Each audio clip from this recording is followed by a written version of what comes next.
Bumuo ng special team ang Office of Solicitor General para pag-aralan ng mga legal options ng bansa sa UN arbitral ruling noong 2016. Ang mungkahi naman ni Senator Risa Hontiveros, taasan ng Intel Fund ng Philippine Coast Guard sa gitna po ng patuloy na pambubuli ng China sa West Philippine Sea. Nasa frontline balitang iyan si Camille Samonte. Sir, nag-activate na ng water cannon si Mike 305, sir. Nag-activate na ng water cannon.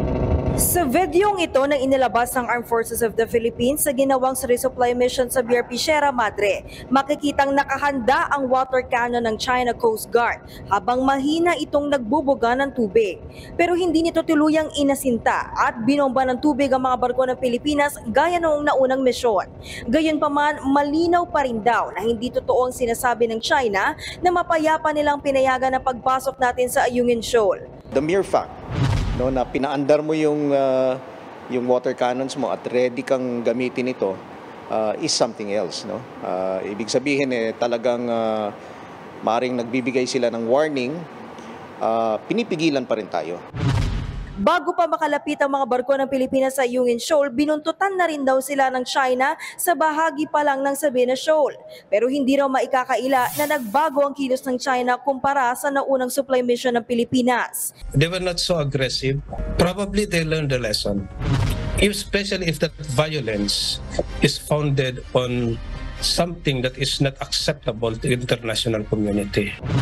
Para naman sa Philippine Coast Guard, pakitang tao lang ito ng China. They want to show the world na kunyari they are not really that aggressive in preventing our resupply operations.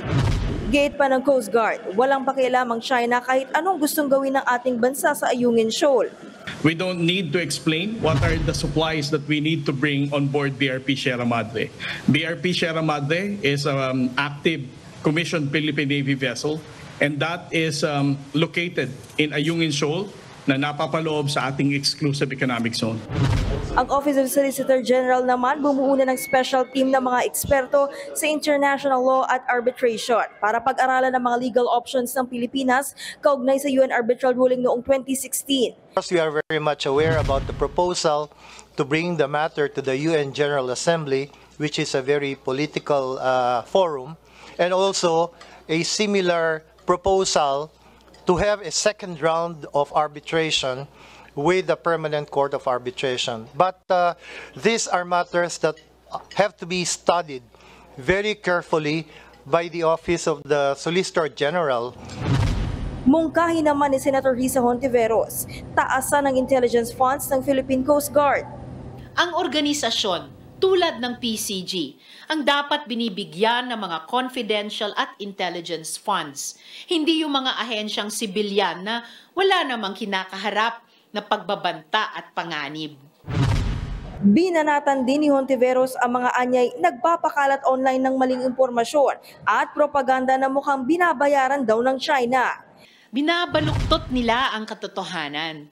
Pinamamukha nila na tayo pa ang masama, traidor. Ang sino mang kumakampi sa China sa panahong binabastos at inaalipusta niya ang soberanya at dignidad ng Pilipinas. Nagbabalita mula sa Frontline, Camille Samonte, News 5. Mga kapatid, Ed Lingaw po, maging maalam at may pakialam sa mga napapanahong balita sa ating bansa. Para sa mas malalimang pagtalakay at paghimay sa mga issue at headlines, tumutok lamang at pag-subscribe sa social media pages ng News 5.